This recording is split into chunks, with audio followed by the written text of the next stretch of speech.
Briana, hi, welcome to the Female Startup Club podcast. Hi, thank you so much. I'm excited. I'm so excited. I love to start these episodes by seeing if you have any wins or oh shit moments that you want to share from today. Yep. So I just finished up work for the day. I try to finish at 5, but I guess my oh shit moment for the day was like I didn't really do like any sort of self-care and just kind of like ate on the run. And those days are when I'm typically like exhausted flat by the end. It's funny. I think I was talking about this literally in the last episode or maybe 2 episodes ago, how it's so important to prioritize those small wins. So even if you have a day that's on the go and crazy stuff's happening, if you've still had that thing that makes you really happy, like a coffee or a juice or, that half an hour workout, you're able to be like, okay, well, maybe the day wasn't the best, but I still prioritize that one little thing for myself. And I know how easy it is to just be like, it's just that small thing. I'm going to gloss over it and move on with my day. But it is so important to make sure you fill them with those small things. It just kind of like re-energizes you.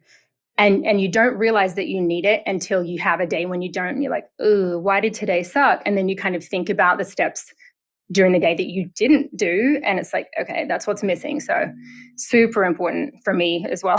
Yeah, it's super important for me. And I feel like even if I've had a shit day work-wise where I feel like I didn't achieve something or something bad happened or whatever, if I've set myself up for success in the things that I know bring me joy, then I'm still like, well, it was still a good day.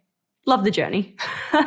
Appreciate the journey. For anyone tuning into this episode who might not know who you are yet, do you want to give us a little bit of an introduction into who you are and what your business is? Yeah, so my name's Briana Olson. I founded Trio Beauty back in November of 2020. Originally, it was called the Brow Trio, and I'll kind of go into this a little bit later. But basically, it started out as a product and then accidentally turned into a beauty company, and then we kind of did a name change. Trio Beauty is the Brow Trio stencil kit is like a really simplified, super easy way to fill in your brows. So the trio in it means the pomade, the stencil, and the dual-ended applicator. So that's where the trio comes from. So the whole brand Trio Beauty is kind of based on really simplified, we like to say methodized products for your beauty routine. First of all, before we keep going with this, the early days in 2020 and the light bulb moment, I am so obsessed. I don't know how I've never seen an eyebrow stencil before. And this probably proves how kind of lazy I am with beauty research, which is why your existence is so amazing. But I've been watching all the videos and I'm like, this is so cool. Can we go back to that light bulb moment? What kind of led you to being like, oh, this is a thing. We need this thing. How did you start this? Yeah. So kind of all growing up, I wanted to start something and I didn't really know what it was. Like I'd have like little kind of like insights here and there, or maybe this, maybe a kid's clothing brand, like these little things that would come in. And I was waiting for something that I was like truly passionate about before I was like, yes, I'm all in. This is it. So I founded a permanent makeup clinic in Orange County. So if you're not sure what that kind of involves, it was a microblading studio and also doing lip blush. So when the pandemic hit is when I kind of started to come up with the idea and the plan of what I wanted to create as a consumer product. My whole business in Orange County was shut down in California for months and months and months on end. Like I'd open up for maybe like 2 days and they'd be like, just kidding, close down again. So it was really hard for me to I had 2 small kids at home. I had my husband at home working with me as well. I was like, I need to like create something. This is the time. So basically it ended up being like an idea that I was like, okay, for my clients in between their appointments during this time, they can use this kit to create the look of microblading from home. So basically it's a waterproof and smudge-proof formula, and it does give the look of microblading. And were you at that point, like your existing customer database, was that like, thousands of customers, or was it kind of just like, a small list? Like how big was it at that point? Not a ton. So I had maybe a list of 1,000 to 1,500 emails. So it really wasn't that big, but I didn't really expect it to be like a product that I was going to be like mass, everyone buy this kit. There was a funny moment actually, like when I was microblading someone and they had a friend in there and I had my little kits there up on the shelf and their friend was like, oh, like, what is this? And I explained what it was. And then it gave the look of microblading and they were like, oh, I was going to make like an appointment for microblading, but like, I'm just going to buy this like,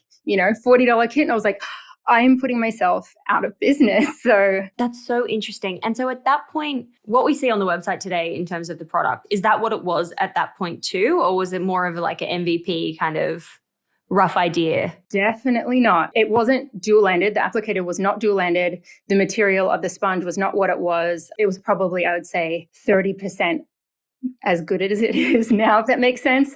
To the point where I look back, I'm like, how were people buying this? My whole thing was like, whatever I started, I knew that I just needed to like start, as like dumb as I thought the idea might have been to other people, as like JV or whatever as it may have looked in the beginning. I was like, I just need to start something and then iterate, because I don't know what this is going to turn into until I at least start and see feedback and kind of iterate on it. Right. Okay. So it's COVID, things are shutting down, opening up, shutting down again. You have this 30% there product that you're kind of like testing the waters with to see if your customers will use it at home. For the money piece at this point, had you invested a lot of money in ordering, like a big inventory of this, or was it, a small batch that you'd created? How much had you invested at this point? All up, it was probably only like 3,000. I say only because now it feels like only, but in the beginning, we're like all in right now, 3,000 or something of the applicators sitting in the garage. And my husband and I were looking at each other like, we are never gonna, like, why did we just overorder? But we had to order that many. We're like, we just overordered, like they're just gonna sit in there. Like, what are we doing? I kind of went into it kind of blind. I was like, oh, my customers, and then word of mouth and stuff like that. And that obviously didn't really happen. So kind of what sparked it all was me launching. This was back pre-iOS. The good old days. Yeah, when Facebook was just, amazing at ads. So I actually launched like our first ad, had no idea what I was doing. And then there was like one Christmas, we were like just driving in the car to Arizona from California to see my family. And basically we figured out that like every time I'd kind of like up the budget on Facebook, it was like 1 + 1 = 2, 2 + 2 = 4. And it just kept going and going. And I was like, I think we might have something. Like the more I add, the more it like sales it gets. And like people are liking it. Like there's good comments on here. So it was almost like an accidental thing. We weren't ever like, oh, let's create this brow kit and then kind of like send it out into the masses. It was like just this accidental thing. And then it was like, whoops, it's out there. Right. And so this is Christmas 2020 at this point when the ads are going. COVID's kind of like coming maybe back from the other side, or did we have another lockdown in 2021? I can't remember, but okay, got it. Timelines in check. It's a blur now when I look back. So at this point, it's called the Brow Trio. And you mentioned a second ago that there was a bit of a story around changing the name and kind of moving from the Brow Trio just to Trio Beauty. What was that transition from, you're kind of just you're realizing that the ads are working, and then you're kind of coming to the realization that you're onto something? What evolves from there? We wanted to create more products, but we felt the name, the Brow Trio, was like, okay, we are pigeonholed into this brow category. So we're like, okay, what else can we put with this brow kit to make it better, to make it this and that? So we created some extra kind of like brow products around that to kind of support it and give it more texture, or like hold the hair in place and so on, but still being pigeonholed by this brow word. We kind of came up with some other ideas in the beauty space for like trio situations, and then realized, hey, it's now or never. We have to do this, like rebrand, name change now, or like we're going to go too far and we have this like awkward name and can only be brows, or like awkward name and have these other products. But then they're like, why is it called the Brow Trio? So yeah, that was a hard decision to make. We knew it was going to be hard, but it was like a really rough month. Like basically you're not indexed on Google. You can't email any of your customers. You're like warming the new IP. It sucked, but we're on the other side. So thank goodness. Yeah, definitely better to do it early on and just kind of like switch direction versus scale and then have to switch direction and re-educate your customer and kind of re-go through that process.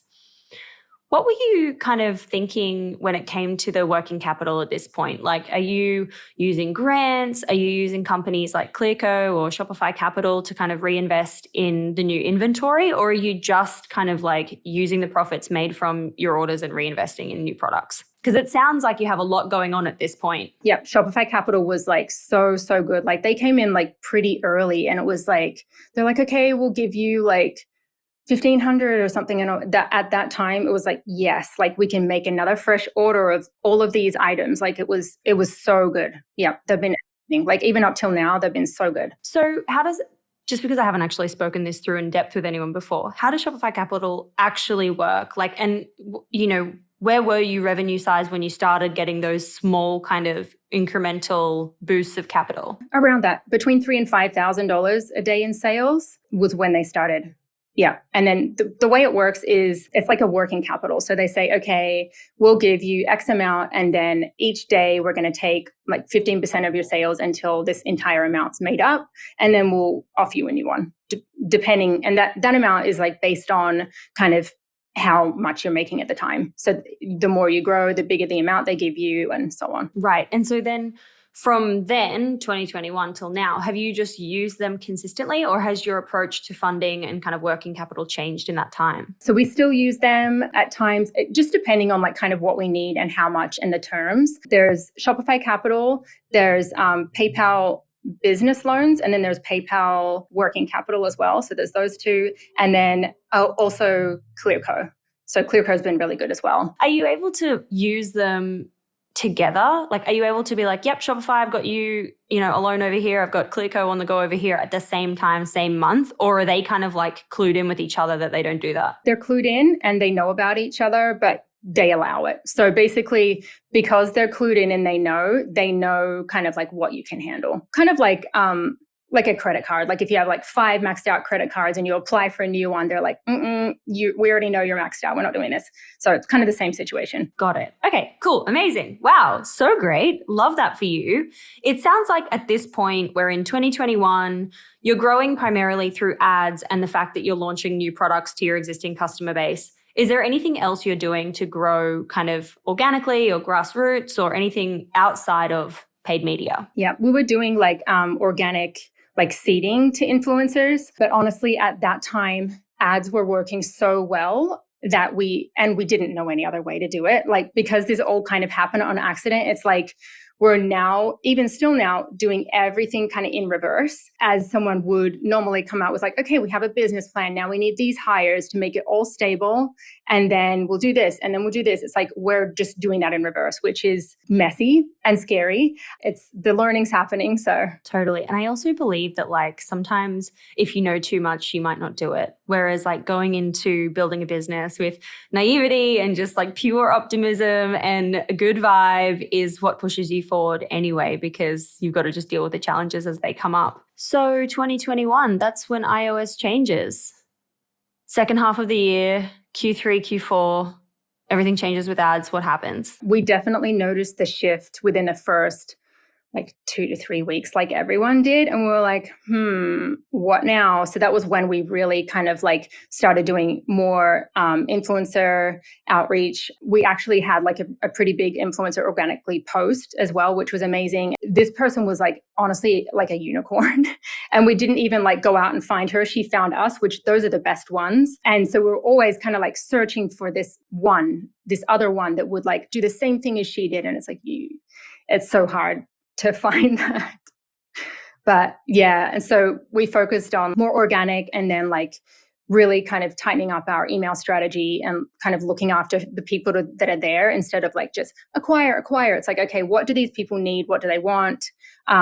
What's their feedback? Do we need to think about changing anything? And so on. And for like when it comes to your influencer strategy, just to circle back for a second, with this unicorn influencer moment, what was the impact of that post or video or whatever it was? I was laying on my couch at the time, and like my husband had still at that time had like the alerts on his phone, like the Shopify alerts, and like everyone says like, you've made it when like you have to turn off your alerts because they're so annoying or whatever, like because they're just so many sales or I don't know.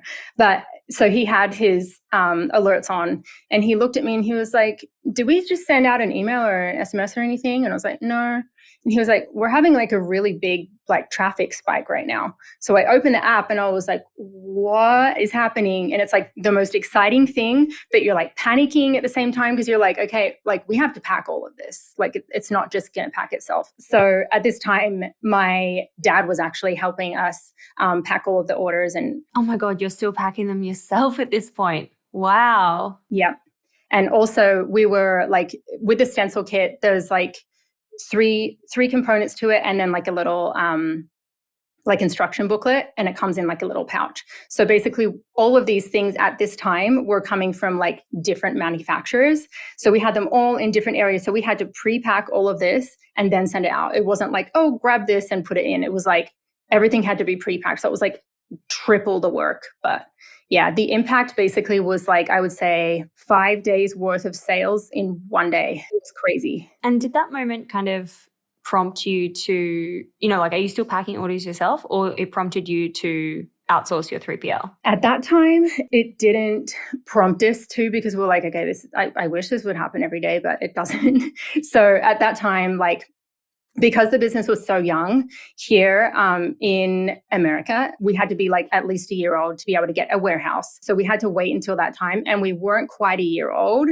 And so we were like, it had to be like out of our house. So there were 2 bedrooms that were like dedicated to that we were packing out of. And it was like all set up, like tables and music, and, it was fun, but I don't miss it really. And at this point, it sounds like it's really just you, your partner, and sometimes your dad working on the business. Is there any other key hires at all, or any contractors that you're working with in content or outreach or anything like that? Someone that was running our Instagram and TikTok at the time, and then also like just Upwork kind of people that would help with like ad spend. And then we had like an email kind of company doing a little bit there as well. Super small team. Okay. I want to paint the picture for like last year, because I know you had a big year of growth last year. You did circa 8 figures, crazy, crazy, crazy. Where were you at the end of 2021? And like, what are the pivotal moments that happen in 2022 that get you kind of that huge surge in growth? At that point, we kind of knew what ads would work and what else was working in the business that we need to kind of double down on. So what kind of content works, what kind of influencers work. There was definitely mistakes along the way, like a big one. When we do the 6 questions, that it was like, I still can't believe it. But yeah, so basically just doubling down on what was working really helped. That, and like increasing like our SKUs. So we had, I think it was maybe 3 to 4 product launches last year that kind of like helped support the Brow Trio stencil kit, which is the hero product, but also like can kind of stand on their own. Which one of them, we actually won an Allure Best of Beauty Award, which is a pretty big award here in the States, for our brow lifting wax. So that one gives like more of like a laminated lifted brow, whereas the stencil kit gives more of like a filled in microbladed kind of a look. Amazing.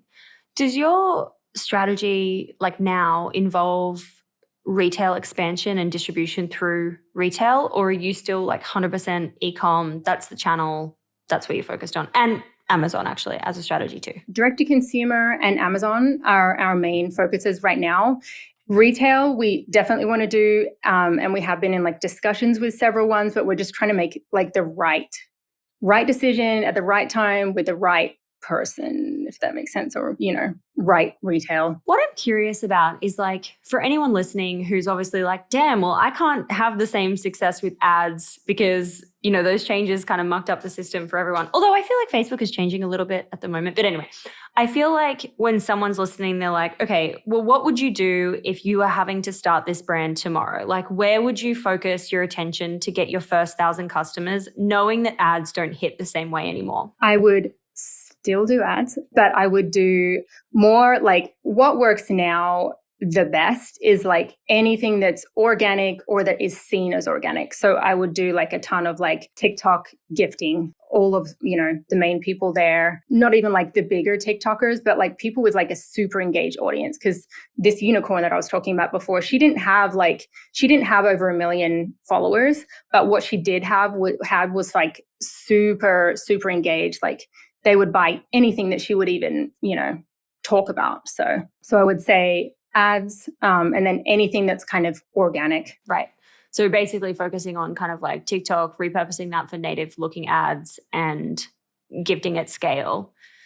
If you had to put say you have 1,000 units in your order of inventory and you had to put a percentage of how much you would give to gifting, what do you kind of think is a good amount? Early on, I would start out maybe 100. and then and kind of see where that's at. So I would start out at 100 and then, yeah, really keep track of kind of like which ones are working, which ones are not. So you're not like, we just got rid of like 30% of our inventory and absolute crickets. So yeah, I would say maybe do like 10% and then really keep track of exactly what's going on. And then kind of like checking in with the influencer if you can as well, of like, hey, did you like it? Or, but try and keep it as like organic as you can. Yeah. Right. Okay, got it. So kind of like gifting with no obligation to post, but then the follow-up and ongoing relationship building kind of vibes. Where are you in the business now? Like it's 2023, it's still early in the year. We're only a month and a bit in. Like how big is your team? What's happening? What do you want to shout about with where you're at? Yeah, so we're about, I would say 4 people. So we're still super small, and we do definitely need to grow. But like my husband and I have worn like honestly every single hat. We feel like that's been the best way, because the times that we've like kind of handed something off too early, you're like, this is not ready. It's kind of like, sending your kid out into the world and they're like, ooh, I don't know how to make my dinner or whatever. It's like, you've got to know like what it needs and who needs to look after it so it can be done, I don't know, right. Yeah, the right foundation to build upon. Yeah. That being said, like you don't want to like overwhelm yourself as well. And there have been times where I like hold on to things for too long because of that fear of handing it off and someone doesn't do what you thought or what you want. So yeah, there's a balance, but yeah. So basically we're a super small team still. Even now we have a few agencies that run different things like Google, Facebook, Instagram, email. So at least those big main things that need like full attention are like taken care of, while we can kind of like build up these kind of like other hires. And when you're thinking about like retail expansion or, kind of nationwide expansion into the US or even global expansion, are you thinking about raising, or are you kind of like, we can get by with debt through these different kinds of channels like ClearCo and Shopify Capital, etc.? When we started, like obviously we didn't even know what that would even mean, like to raise or anything like that. But it's only like over the past maybe, I would say 6 months that we're like, like what is our plan for the future? And to get there, can we do it?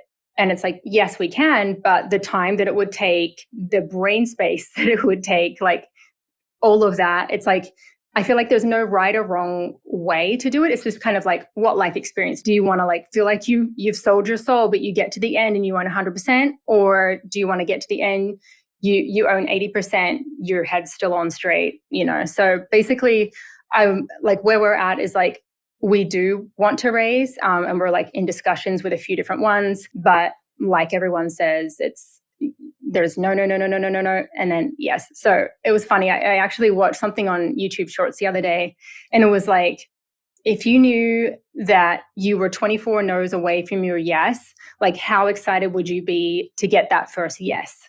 And your second yes, and your third yes. And it's like, you just keep thinking of that and you're like, yes, they said no. But it's like, that, which sounds so weird, but it's like, you want a partner, like whether it's like a VC or whatever, to be so excited about your business and your vision and you, that it's like, if they say no, they don't see it. So it's like, bye, it's great that they say no, so that they don't like say yes. And then you're like, ugh, they don't even care about me or whatever. 100%. Like you said in the beginning, it's a real mindset shift around receiving a no and kind of reframing it as, well, the next one could be a yes, and that would be an amazing yes. Exactly. On the topic of mindset, I feel like this is a good segue just to touch on mental health, the struggles of dealing with a business, of this size. Well, sorry, a business of any size, really. Like it's stressful no matter where you are in the journey. And it's something that we like to bring up on the show because we talk often about the highlights and all the good stuff and all the successes that you're having. But obviously there are lowlights, and there's like the emotional stress that it takes on you building a business. How do you kind of approach your mental health and self-care? I need to be way better with it. I'll just preface it with that. But we were saying like kind of in the beginning is like having those moments throughout the day that kind of like break it up. I'm having like a piece of chocolate, or I'm having a coffee and like just sitting in silence. Like I'm not on my phone, my mind's not racing. Like having those moments throughout the day, for me at least, are so crucial. I also like to have a bath every night, and I try not to touch my phone, but like usually this is not good. Don't follow this. But it's just like sitting next to me and I'm like, okay, like I'll just like answer this real quick. And it's like, so basically I need to be way, way better about it. And I can see kind of like the light at the end of the tunnel. Like I'm getting closer to being that. And I know on the days where I do look after my like mental health and my like kind of boundaries for my day, I'm so much happier, so much more creative, so much more like free thinking, ideas flow in. It's super important. Yeah, it's so crazy, the phone addiction thing. Like I am just addicted to checking my phone. And like sometimes I'll check it and then 10 seconds later I'll just watch my behavior and I do the exact same loop and I'm like, oh, this is so annoying and it's so bad. But it's, yeah, the pull is real. It's really hard. It's hard to break that habit. Especially when it's like your business as well. Like my husband always jokes with me that like Brie built like the entire business on her phone. And it's like, I kind of did. These are hard facts. Yes. Everything that I need to do and say and connect and all of that is on my phone. And so the entire business is on my phone, and kind of having it like away from me is basically the only way that I can kind of like disconnect. Otherwise, it's just, I'll just keep working, which is great to have that like kind of like passion. But it's like, you got to have the boundaries, otherwise you will burn out. So totally. You've got to have the boundaries. And you've really got to have that brain space, like what you were saying. You've got to have that brain space to have idle moments where you can just think and let the creative ideas flow in, instead of just like jamming your brain with this message and that advertisement and this other thing and this email and all the things that we get bombarded with on our phones. It's so true. Oh, maybe I'll try again today to have a little bit of a break from my phone. Me too. Yeah, it's like that logical brain part of your brain like takes over, and it's like, that's like the opposite of like creativity. And it's like, that's when all of my best ideas and everything have come in, or like when there's just like silence and I'm just like sitting. But it's like, I know that, but it's like, it's so hard to like implement. 100%.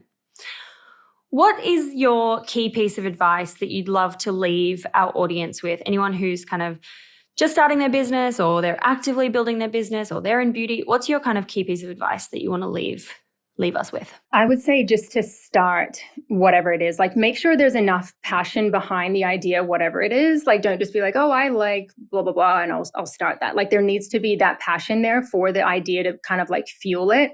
But once you feel like that's there, like you've just got to like start it. As dumb as you feel, as not ready as it feels, it's like just start it, and then it'll kind of like evolve, and you'll evolve it, and you'll evolve yourself, and then suddenly it's turned into something that you always wanted. So it's like, it's not going to launch and be perfect, basically. So I would say just start whatever it is. As long as there's the passion there, just start it. Love that. Thank you. We are up to the 6 quick questions part of the episode, which I know you're aware of. These go into part 2 of the episode. So some of them we might have covered, some of them we might not have, but I asked them all the same. Question number 1 is, what's your why? Why are you waking up every day and focusing on Trio Beauty? To help women's beauty routines be more simple, more easy, to kind of like give them the look that they want, that they can do by themselves without necessarily having like the skill set to do it. It's not like, oh, you've been given like an eyeshadow palette with like 60 shades, like have fun. It's like everything's been like curated, even down to like the stencil shapes. Like there's 12 stencil shapes in the Brow Trio stencil kit, and all of them have been kind of like shaped to fit everyone's kind of face. So everything's been like kind of curated so that you don't have to like choose from a big bundle of makeup items in your drawer or whatever. I feel like it speaks to me and the way I approach beauty. Amazing. Love that. Love that for me. Question number 2 is, what's been your favorite marketing moment so far, besides the big influencer moment? That's a tricky one, because I was going to say that one. Kind of when that first ad kind of took off, when you're falling in love or whatever, and you're like, oh, could this be something? Like it's like that kind of a feeling, or it's like you launch the ad and you're like, oh, is this a winning ad? Is it? And then you see that it is, and you're like, it was kind of like that feeling. As weird as that. I fell in love with an ad. I don't know. Oh my God, I love that. I totally know what you mean. Question number 3 is, what's your go-to resource at the moment? Like a podcast or a newsletter or a book? Where are you tuning in? I love all sorts of podcasts. So I feel like I don't have the attention span to read, even though there are so many books I would love to. Maybe I need to do more like Audible.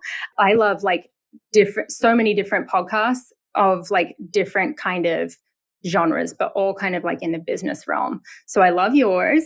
And then I love Ed Milet. And then another one I love is like the Skinny Confidential. Like they have a lot of good, like kind of like business people on, as well as just like beauty things. So those 3 are like my top 3. Amazing. I'm going to check them out. What was the middle one you said? I haven't heard of that one before. Ed Milet. Ed Milet. I'm going to check him out. Great. Love that. He's super influential, and he kind of like pumps you up. You're like ready, you know? Love that. He's your hype guy. He is. Question number 4 is, how do you win the day? When you're having a great day, when you're doing all the small moments and the boundaries, how do you win the day? What are your specific AM or PM rituals and habits? Yeah. So the first part of my day is like kid family central. And then, so that's so chaotic. And then as soon as they leave, I'm like, peace. So at that point, like, honestly, this sounds weird, but my favorite thing is to clean everything before I start work. I clean like everything. I make beds, like everything is like perfect. I play podcasts during that time. And then I go and get ready in my sink, back up, get ready in my sink by sitting in the sink. Please tell everyone. I had this like amazing, like cutout vanity thing in our bathroom, and there's like a cute chair and everything. Like it's perfect for getting ready. There's even like a light there. I've never sat there, but so I sit with my feet in the sink on the countertop, if that makes sense. And the reason why I do this, it sounds weird, but it's my thing. I run warm water. Actually, it's like quite hot to the point where my feet get red. And it's just like a cozy little situation while I listen to my podcast and put on my makeup. So super weird, but it makes me feel so happy. It's like you're in the bath, but like not, you know? It's a feet bath. It is a foot bath. And it's funny because I had like this ex-boyfriend in college, and he like, because I've been doing this since the beginning of time. And he's like, oh, I got you this like foot bath for Christmas. And I was like, cool. Like in my head, I was like, the water's not going to be hot enough because it's going to be plugged into the wall, and I need it boiling. I need it boiling hot. So I used it a couple of times in front of him, like, this is so nice. But secretly I was like, this water is not it. Yeah, this is not the sink. Nothing beats a sink. This is not the sink. Oh my God, I love that. I reckon that's the best ritual we've had on the show. I've never heard of that before. That's amazing. It's a weird one, but I like kind of like weird rituals. I get like Nesquik and like tons of like the chocolate powder and just a teeny little bit of milk. And then just have like a little like kind of chocolatey snack. So my rituals are kind of weird, but yeah, I need to get more into like the normal ones like breath work and meditation. But for right now, I've got these. You've got those. They're the good ones. Oh my gosh, I'm so excited about question number 5 because you already brought it up a little bit. This is the question around your worst money mistake and how much did it cost you? I know this is still like, I mean, it's that question that I love to ask because this is where people get a lot of learnings out of. It's like they're able to be like, okay, this has happened. This is what I learned. But obviously it's not great for you. Tell us about your worst mistake. It is regarding an influencer. So we were like still like learning of like what works. And we were like, the bigger the influencer, the higher the followers, the higher this and that, the more we will see in sales. So basically we found this influencer that was like 1.2 million followers or something, like big. And like she was posting like beauty videos and things like that. I won't go into a ton of details. I don't want her to be identified. So we're like, okay, she is the one. Like she's going to create like the most amazing content. We're able to use it in ads for like a solid like whatever amount of time it was, and it's just going to kill it. And so we're like, okay, this is the date it's going to post. Everyone get ready. Like fulfillment, get ready. It's going to blow up. Like this is the date. Like everyone was like so excited. My husband was sitting like across from me, just like we were talking about with the other one. I was like, okay, she's going to post like today. And I think it's going to be in the afternoon. So that's kind of where it was at. And then I was like just scrolling through Instagram and I was like, there's like our kit on this person. I was like, she's already posted. And so I said to my husband, I was like, she's already posted. And he was like, hang on a sec. And he like went into Shopify and like looked at like whatever the metric where it tells you how many people are on your site or sales, all of that. And it was just like unchanged. And I was like, she posted like 10 minutes ago.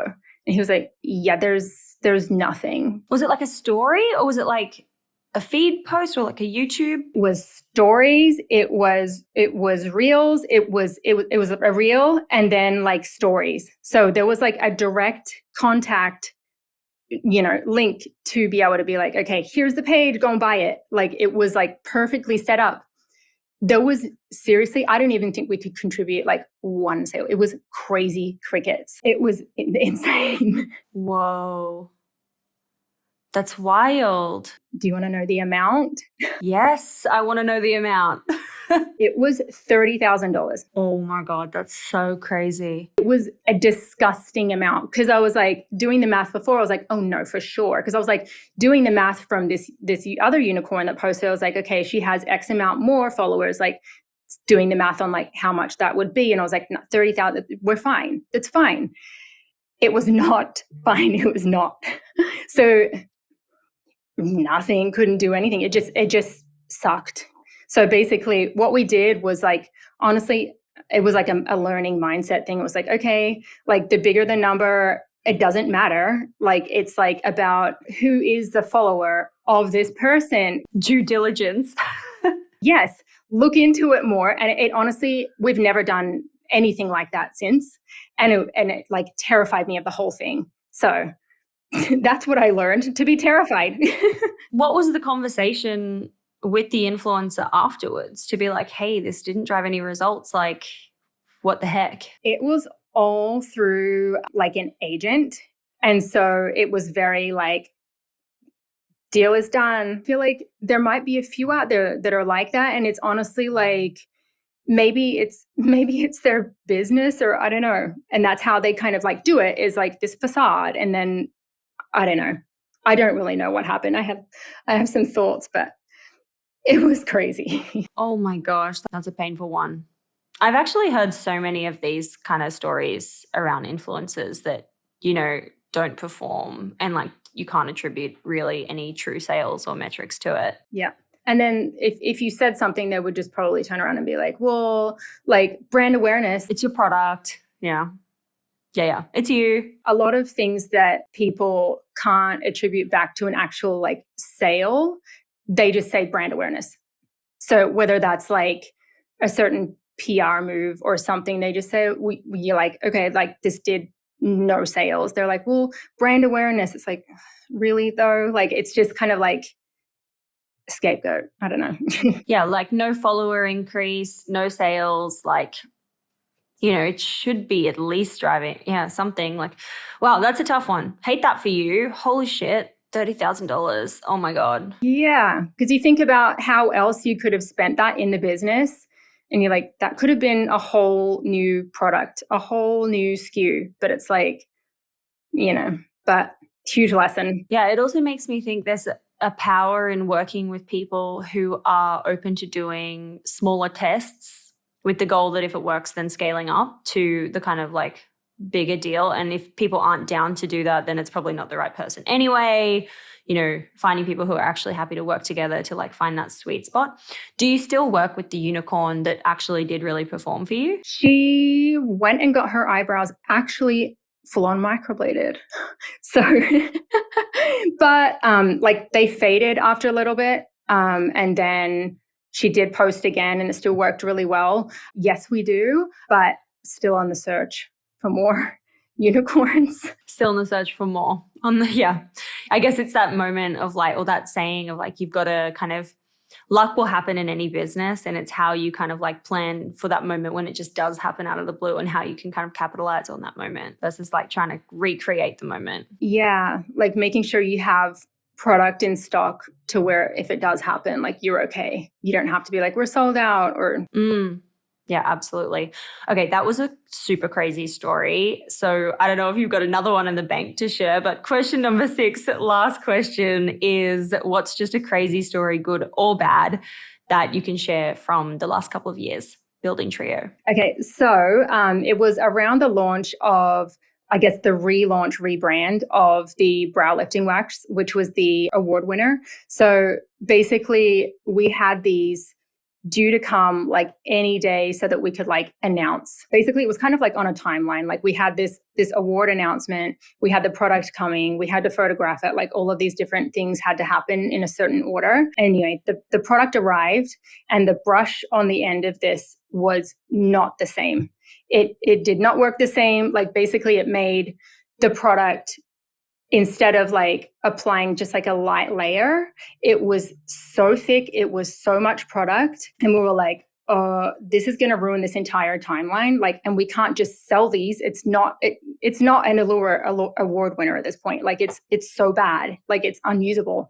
So basically we contacted the manufacturer and somehow they were able to turn around like enough units that we were like able to be okay and like fix this brush on there. And so it was like, but that like initial like 24 hours, I was like, of course, like, you know, we have this like amazing moment coming up, like the rebrand, like this announcement of the award. And it was like, this happens, like, it's like just a nightmare. So it's just like so classic, the entrepreneur story of like, you have this amazing thing happening. You're on absolutely top of the world. You're like, yes, like I made it in this moment. This is so great. And then on the flip side, you're like, what the hell? How come everything's breaking in this moment? This is not fair.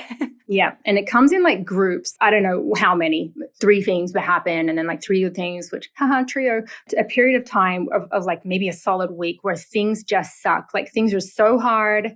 And then all of a sudden you catch wind of like 3 days. You're like, this is amazing. It's like the highest highs and like the lowest lows. Like it's crazy. Your emotional range just goes like it's crazy. It's really stretched to the limit. I just had one follow-up question just because I've never asked anyone this before. How does the Allure Beauty Awards work? Like, do you have to apply? Do people apply and nominate you? Is it a paid award? Is it like, do you know in advance that you've won it? Like, what's the process for Allure Awards? Yeah, so I think you can apply on your own, but we had a PR agency at the time that kind of like applied us for it. So it's not paid or anything. So basically all of these products get sent in to the Allure team. They test them out for X period of time and they decide actually like which ones are like the best in each category. Oh my gosh, I love that. And then you just get a heads up if you're going to win something so that you can prepare for the traffic. Mm-hmm. Yep. So we knew probably 2 months in advance. Yep. So we're able to get like really good photography of it and everything because it was featured in the Allure magazine, which was actually the last print version of the magazine ever. Like it's gone now. It's no longer on the shelves, which is crazy. So we had I actually bought like 7 of them, but like the last edition of the Allure magazine ever to exist, unless they relaunch it, but who knows, has our product in it, which is pretty cool, but sad that print is gone. But yeah. Yeah, I know. It is sad. It is really sad. What's the impact of those awards? Like, does it actually drive a lot of traffic and a lot of kind of immediate sales, or is it something that you're able to just kind of use as the credible PR hook for your marketing? More that. Yes, more that. So it wasn't like, wow, like day one they announced it and it was like this flood of traffic. That didn't happen to us. I don't believe it happened to anyone else. But basically it's kind of like almost like a badge of honor, I guess. So you have it on your website. It makes everything kind of more credible. You've got like a stamp of approval. It looks great to investors and so on. So right. And any final tips for anyone who wants to apply to one of those awards, like how they should approach it or what they should do to kind of like stand out? I think honestly, probably what helps is having like at least a PR contact, someone that kind of knows someone that can kind of like get your foot in the door a little bit, whether you have like a full-on contract with a PR agency or just like kind of like an as needed PR person, just to like give you the heads up of, hey, here's where to sign up. It's coming up soon. sign up now so that you don't keep having to be like, okay, each year at X date, like set a reminder and like figure it out yourself. You have like an on hand kind of as needed person to kind of give you a heads up. Totally. Oh my gosh, Briana, thank you so much for all the insight. I feel like I've learned so much from you, and I'm so grateful that you came on the show and shared your journey so far with Trio Beauty. Yeah, thank you.